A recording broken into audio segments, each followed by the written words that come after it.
51వ మంత్రము. ఈ మంత్రం యొక్క ఋషి శోభరి, దేవత అగ్ని, ఛందః బృహతి, స్వరః మధ్యమః. మోక్ష ప్రాప్తికే 4 సాధన. మోక్షాన్ని పొందడం కొరకు 4 సాధనాలు ఈ మంత్రంలో తెలియజేయబడింది.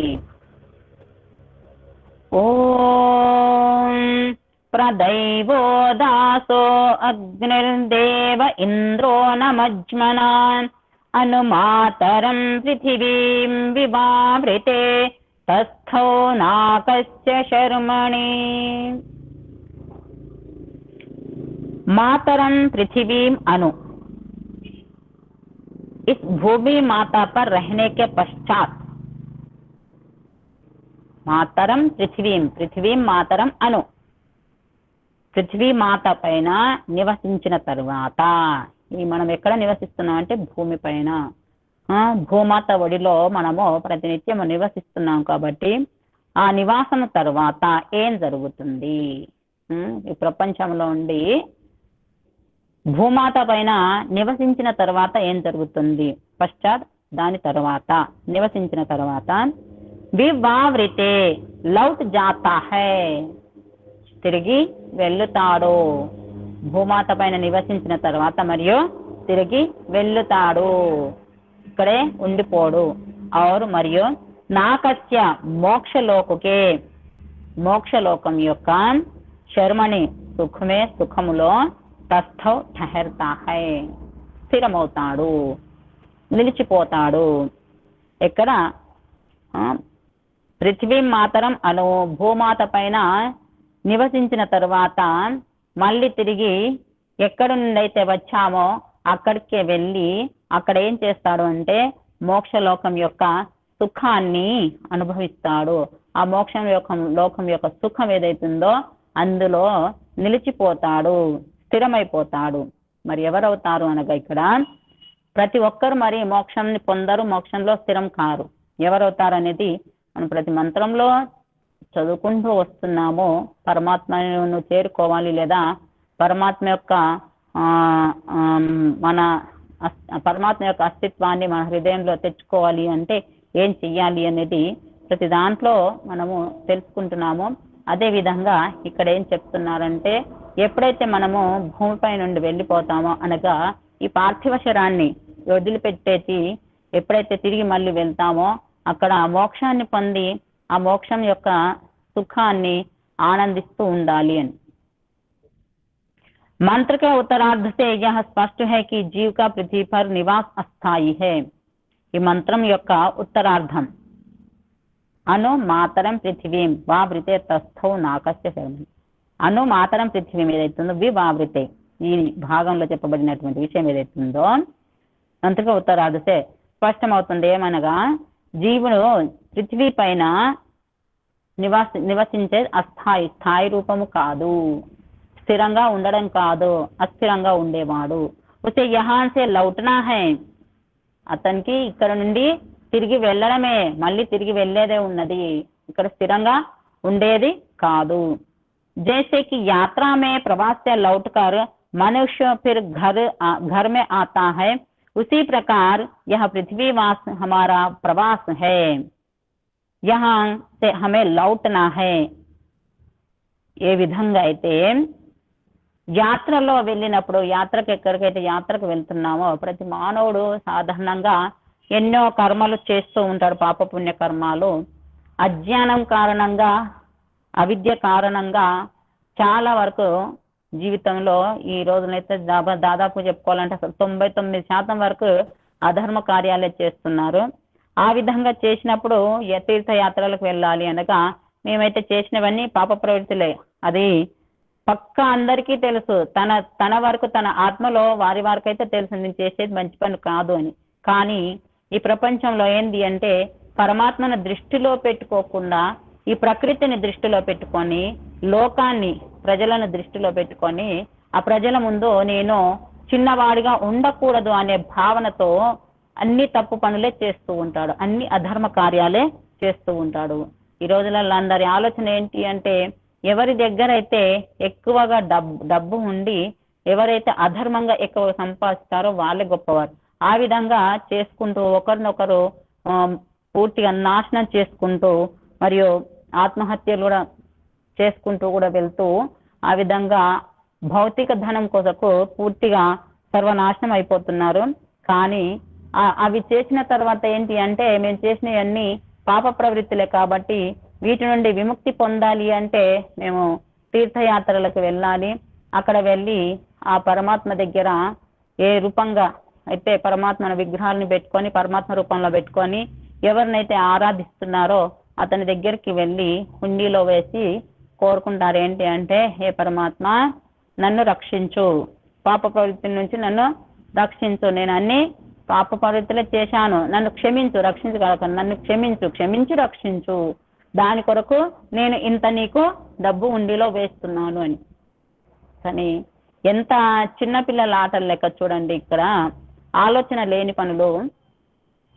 పరమాత్మ ద్వారా ఇవ్వబడినటువంటి ఐశ్వర్యము ఏదైతే ఉందో దానిని సదుపయోగం చేసుకొని ఇతరులకు ఉపకారం చేయమని పరమాత్మ ఇస్తే, కానీ తను ఏం చేస్తారంటే దురుపయోగం చేసి ఇచ్చిన యొక్క ధనాన్ని దురుపయోగం చేసి అన్ని పాపకర్మలు చేసి ఆ పాపం నుంచి మళ్ళీ ముక్తి పొందడం కొరకు పరమాత్మ నన్ను క్షమించు అని చెప్పి ఇక నేను నా సొమ్మును అంటే ఏదైతే ఐశ్వర్యం ఉందో పరమాత్మ ద్వారా ఇవ్వబడినటువంటిది అది తనదిగా భావించి ఇంత నీకు డబ్బు ఇస్తున్నానో దీని ద్వారా నన్ను క్షమించు అని. ఎంత అల్పజ్ఞుడు, ఎంత జ్ఞాన విహీనుడు ఈ విధంగా ఆలోచించడం. పరమాత్మకు అది అవసరమా? పరమాత్మ ఎందుకు ఇచ్చాడు అంటే ఐశ్వర్యము మంచి కర్మలు ఉత్తమ కర్మలు చేసి ప్రపంచానికి ఉపకారం చేయడం కొరకు. జడ దేవతలైనా చేతన దేవతలైనా జడ పదార్థాలైనా చేతన పదార్థాలైనా వేటికైనా అపకారం చేయకుండా ఉపకారం చేయమని చెప్పి పరమాత్మ ఇచ్చాడు. దానిని ఆ విధంగా చేయకుండా యాత్ర లోపలికి యాత్రలు తిరిగి ఈ దేవుని దగ్గర ఆ దేవుని దగ్గర ఎన్నో రకాలుగా మనము మందిరాలను తయారు చేసాము, ఎన్నో పేర్లతో ఎన్నో దేవుళ్ళను పెట్టుకున్నాము. అక్కడికి వెళ్ళి అది ఆ రూపంలో ఒక్కొక్క రూపంలో వెళ్ళి ఒక్కొక్క రూపంలో పరమాత్మను చూసుకుంటూ ఆ యొక్క పనులు చేస్తూ ఉంటాము. ఆ విధంగా యాత్ర పూర్తి అవడం అని అనుకుంటున్నాం భౌతికంగా.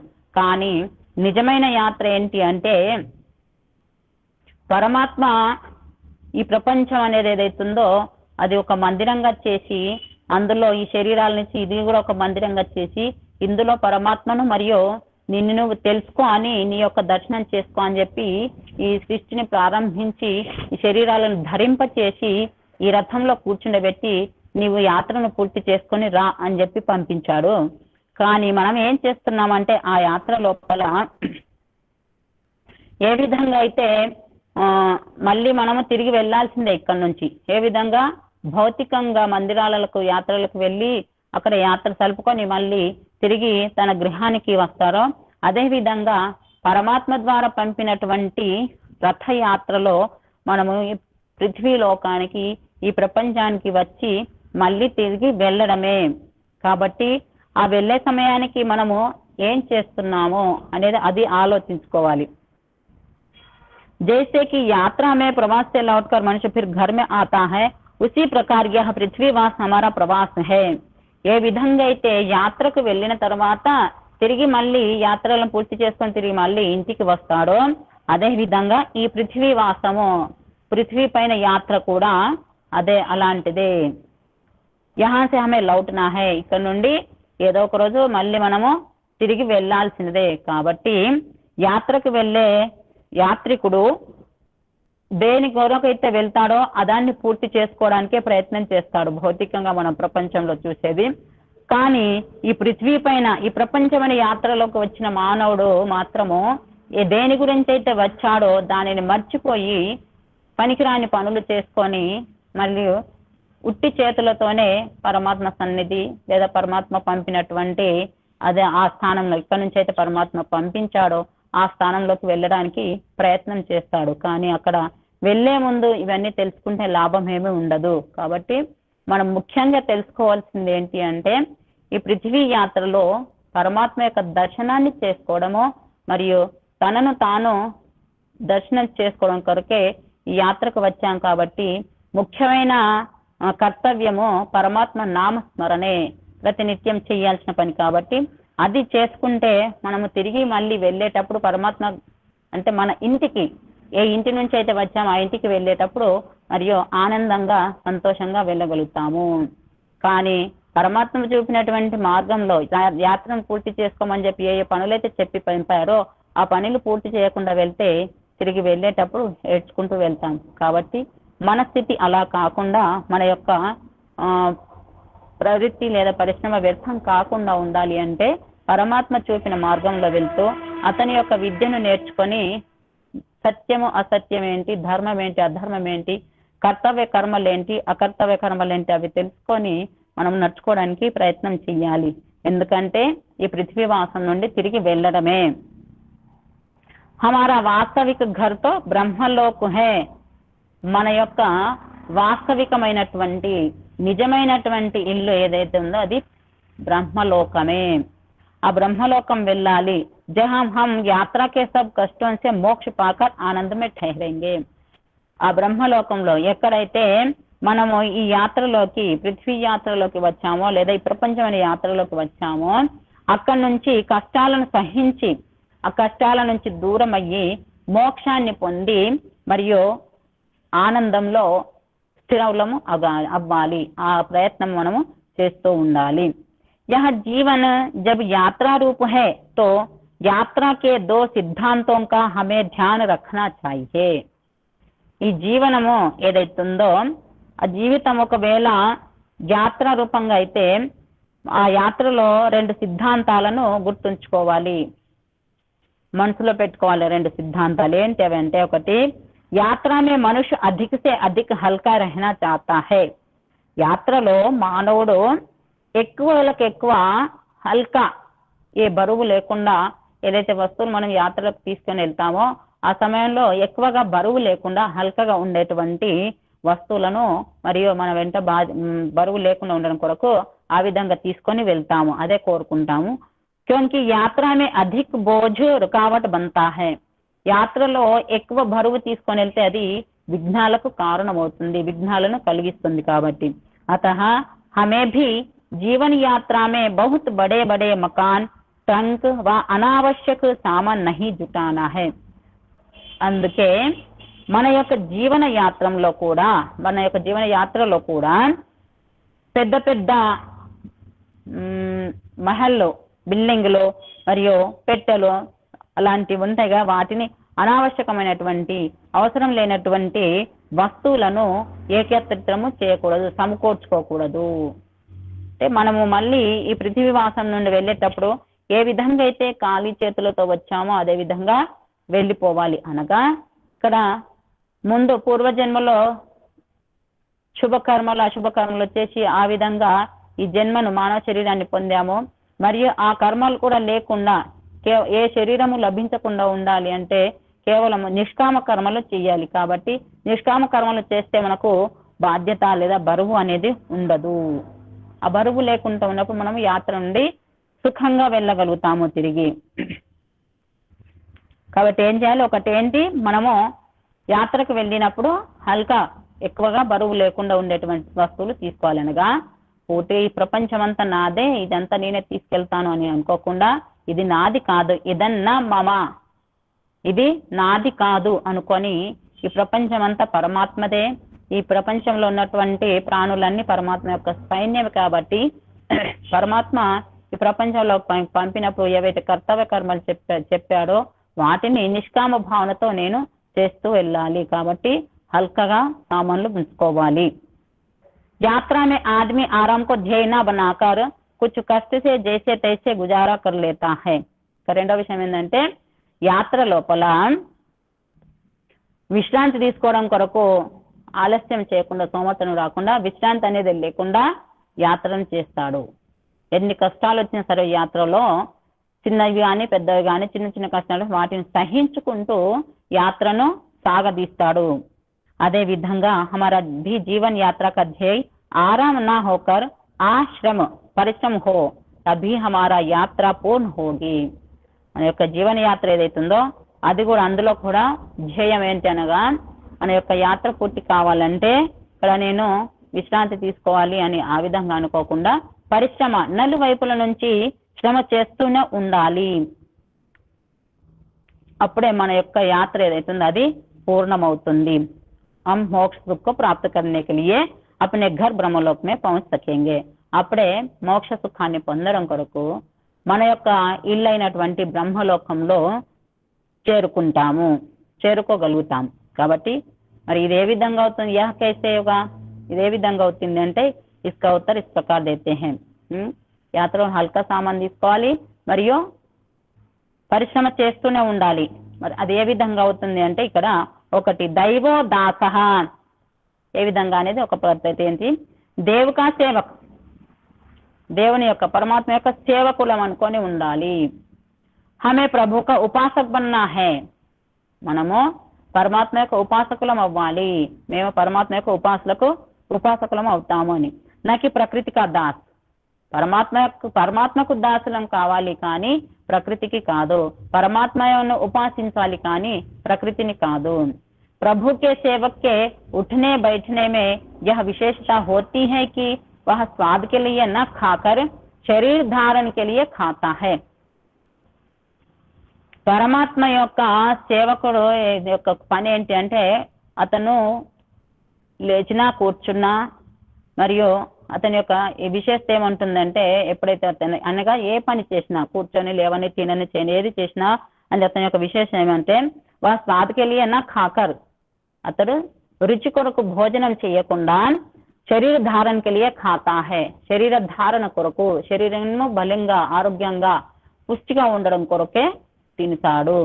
वह आमोद प्रमोद के लिए ज्ञानेंद्रियों का प्रयोग न करके उनके द्वारा ज्ञान प्राप्त करता है.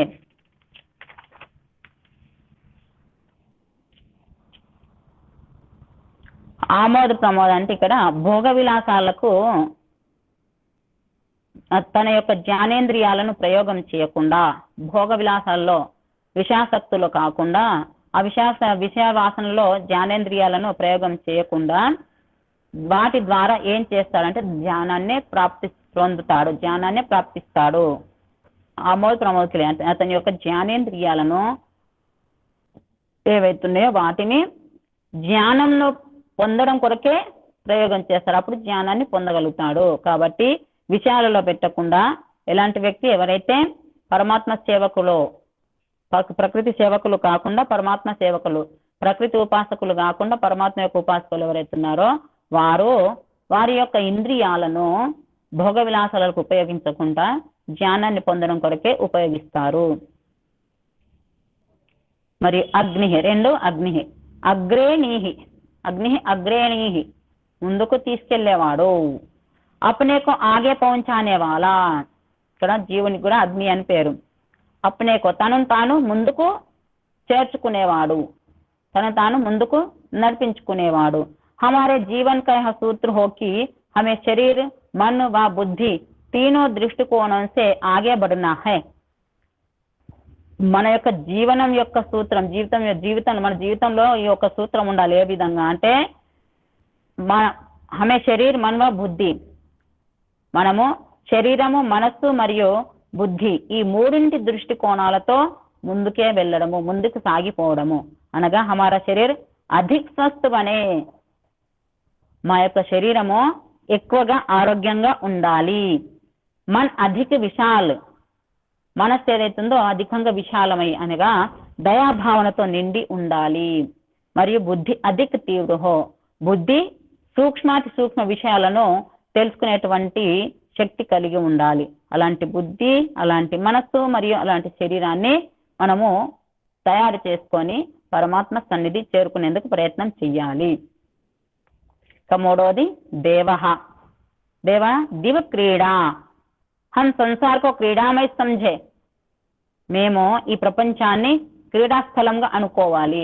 మనం ఏమనుకోవాలంటే ఈ ప్రపంచం ఏదైతుందో క్రీడాస్థలంగా భావిస్తే అప్పుడు ఏం జరుగుతుంది అంటే తభి హమ్ చోటోం కో హంస్తే హుయే సహేంగే, అప్పుడే మనము ఈ ప్రపంచంలో చిన్నవి కానీ పెద్దవి కానీ దెబ్బలు తగులుతూ ఉంటవి, అనగా కష్టాలు వస్తుంటవి, వాటిని మనము నవ్వుకుంటూ సహిస్తాము. ఏ విధంగా అనుకున్నప్పుడు ఈ ప్రపంచాన్ని ఒక క్రీడాస్థలంగా చూస్తే, క్రీడాస్థలంలో క్రీడాస్థలం ఆట స్థలంలో ఆడుకునేవారు ఏమవుతుంది అంటే ఆడుకుంటూ ఉంటే ఒకరినొకరికి దెబ్బలు తగులుతూనే ఉంటాయి. కానీ అక్కడ ఏం చేస్తారు, ఆ దెబ్బలను నవ్వులతో తీసేసుకుంటారు. నవ్వుల ద్వారా వాటిని సహించుకొని ఎవరి ద్వారా అయితే దెబ్బ తగిలిందో, ఎవరి ద్వారా అయితే కష్టం కలిగిందో వారిని అసహించుకోరు, కోపగించుకోరు. నవ్వులతో ఇది ఆటల కదా, ఆటలు తగిలింది, దాన్ని తప్పుగా భావించకూడదని అనుకొని దాన్ని వదిలిపెట్టేసి మళ్ళీ ఆటలు ఆడుకుంటారు. అదే విధంగా ఈ ప్రపంచం ఏదైతుందో, ఈ ప్రకృతి ఏదైతుందో దానిని కూడా మనము ఆట స్థలంగా చేసుకోవాలి. అప్పుడు మనకు వచ్చినటువంటి కష్టాలు లేదా దెబ్బలు, ఎవరి ద్వారా అయినా మనం కష్టం కలిగినా, ఎవరి ద్వారా అయినా మనకు దుఃఖం కలిగిన, దెబ్బలు తగిన అప్పుడు మనం వారిని ద్వేషించము, కోపగించుకోము, నవ్వులతో సహించుకుంటాము. और चोट लगाने वाले से खींचेंगे नहीं, ఎవరైతే ఎవరి ద్వారా దెబ్బలు తగితే వారిని కోపగించుకోము. కాబట్టి ఈ ప్రపంచాన్ని ఒక క్రీడామయంగా చేసుకోవాలి అనగా అప్పుడు మనము దేవతలం అవుతాము, దేవుడు అవ్వాలి అనమాట.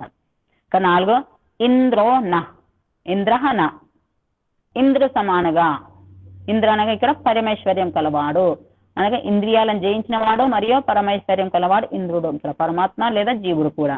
హం ప్రభుకే సమాన్ పరమేశ్వరి వాలే బనే, మేము ప్రభు సమానంగా లేదా ప్రభు వలె, పరమాత్మ వలె పరమ ఐశ్వర్యాన్ని పొందిన వారం అగుదుంగాక. ఉస్ ప్రభు కా అంతిమ ఐశ్వర్య సహోసి సహోమై దేహి.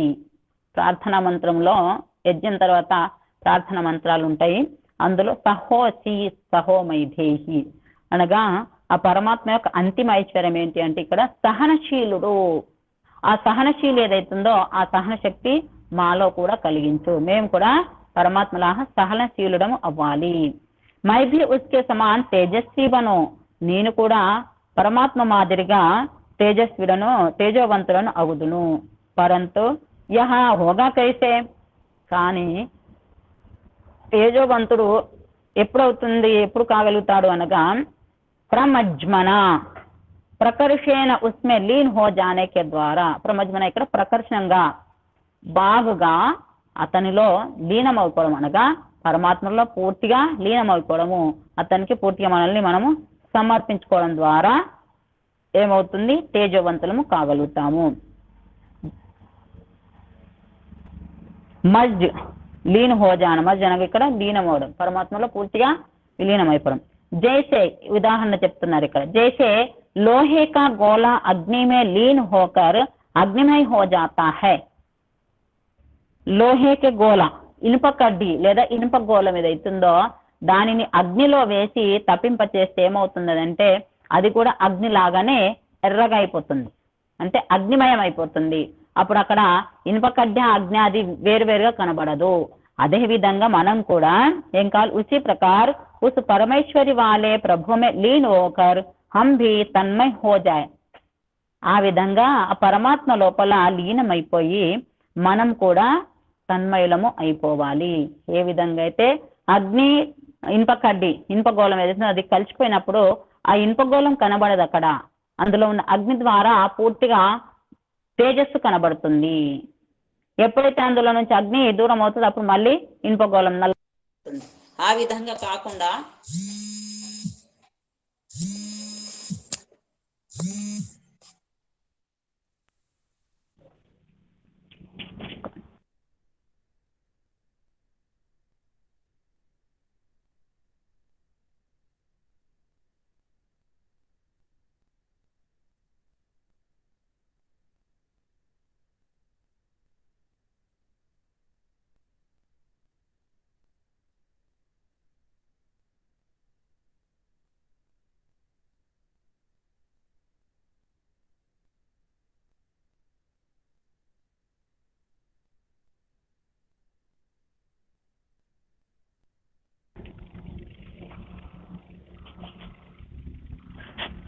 इस प्रकार इस यात्रा को उत्तम प्रकार से पूरा करने वाले हम इस मंत्र के ऋषि शोभरी होंगे. ఈ విధంగా ఈ జీవన యాత్ర పృథ్వీ వాసం తర్వాత ఎక్కడికి వెళ్తామో మళ్ళీ తిరిగి అక్కడికి వెళ్తాము. ఆ విధంగా ఆ యాత్ర మన యొక్క యాత్ర యొక్క లక్ష్యం ఏంటో తెలుసుకొని యాత్రను పూర్తి చేసుకుంటే అప్పుడేమవుతాము, ఈ మంత్రం యొక్క ఋషి సోభరి, మనం కూడా సోభరులము అవుతాము. ఈ మంత్రం యొక్క భావార్థం ఏమనగా, యహ జీవన్ ఏక్ యాత్ర హై ఇసే పూర్ణ కర్నే కే లియే. ఈ జీవితం ఏదైతుందో, మానవుని జీవనం ఏదైతుందో అది ఒక యాత్ర. దానిని పూర్తి చేసుకోవడం కొరకే ఈ పృథ్వీవాసానికి వచ్చాము, పృథ్వీపైకి వచ్చాము. దాని కొరకు ఏం చేయాలి? ఒకటి, హం ప్రభు భక్త్ బనే. జీవన యాత్రను పూర్తి చేసుకోవడానికి మనము ప్రభు భక్తి, పరమాత్మని యొక్క భక్తులం అవ్వాలి. హమారే జీవన్ కా సూత్ర ఆగే బడనా హో. మన యొక్క జీవన సూత్రం ఏదైతుందో అది ముందుకు వెళ్ళడమే, ముందుకు సాగిపోవడమే. హమారే అందర్ ఖిలాడికి ఆదర్శ మనోవృత్తి హో. మూడవది, మన లోపల ఖిలాడికి ఆదర్శ అంటే ఆటగాడి మాదిరిగా, ఆటగాళ్ళు ఏ విధంగా అయితే క్రీడాస్థలంలో ఆడుకుంటూ కష్టాలను సహించుకుంటూ నవ్వుకుంటూ వెళ్ళిపోతారో, అదే విధంగా మనకు ఆటగాళ్లను ఆదర్శంగా తీసుకొని ఆ విధంగా మనస్సును చేసుకోవాలి. మనోవృత్తి ఏ విధంగా కావాలంటే ఆటగాళ్ల మాదిరిగా. హం సదా ఖాతే పీతే సోతే జాగతే ఉఠతే బయటతే అప్నే కో ప్రభుమై బనాయే రఖే. మనము ఎల్లప్పుడూ తిన్నా, తాగినా, పడుకున్నా, లేచినా, కూర్చున్నా, పడుకున్నా, మేల్కొనినా, కూర్చున్నా, లేచినా, ప్రతి సమయంలో ప్రతి క్షణము పరమాత్మను మనలో లీనం చేసుకున్నాగా ప్రభుమయం అయిపోవాలి. ఇస్ ప్రకార్ యాత్రకు పూర్ణకర్ హం మోక్ష సుఖమే స్థిత్ హోంగే. ఈ విధంగా యాత్రను పూర్తి చేసుకొని మోక్ష సుఖం ఏదైతుందో అందులో స్థిరమైపోతాము. కాబట్టి పరమాత్మను లేదా మన యొక్క యాత్రను పూర్తి చేసుకోవాలి అంటే పరమాత్మ యొక్క భక్తి కలగాలి. మరియు మన యొక్క జీవన యాత్ర ఏదైతుందో ధర్మ కార్యాలు చేస్తూ, పుణ్యకార్యాలు చేస్తూ, కర్తవ్య కర్మలు చేస్తూ మనము ముందుకు సాగడమే. మన లోపల మన మనస్సు ప్రవృత్తి ఏ విధంగా కావాలి అంటే క్రీడాకారుని మాదిరిగా మన ప్రవృత్తిని చేసుకోవాలి. మరియు ఎల్లప్పుడూ పరమాత్మ యొక్క నామస్మరణ, మనం ఏ పని చేసినా సరే ప్రతి క్షణము పరమాత్మను స్మరిస్తూ ప్రభుమయం అయిపోవడము. ఈ విధంగా చేస్తే మోక్ష సుఖాన్ని పొందగలుగుతాము. ప్రభుమయం కావడానికి ఇక్కడ మంచి ఉదాహరణ ఇచ్చారు చూడండి. ఇనుపగోళం ఏదైతుందో దానిని అగ్ని లోపల కాల్చినప్పుడు, తప్పింపజేసినప్పుడు అది అగ్నిమయం అయిపోతుంది. అదే విధంగా మనం కూడా తపస్ జీవనం చేసి ఇక్కడ విశ్రాంతి అనేది లేకుండా పరిశ్రమ చేస్తూ పరమాత్మమయం అయిపోవాలి, ప్రభుమయం అయిపోవాలి. ఆ విధంగా మనము ప్రయత్నం చేయాలి. ఆ శక్తినిచ్చి పరమాత్మ ఈ శరీరంలో ఆ శక్తిని నింపి పంపించారు. కాబట్టి ఆ శక్తిని సదుపయోగం చేసుకొని పరమాత్మ మార్గంలో నడుచుకుంటూ పరమాత్మమయం అయిపోయి మనము మోక్ష సుఖాన్ని పొందాలి. ఈ విధంగా పరమాత్మ ఎల్లప్పుడూ మనల్ని అతని మార్గంలోనే వెళ్తూ ఉండాలి అని చెప్పి కోరుకుంటూ ఓం శం.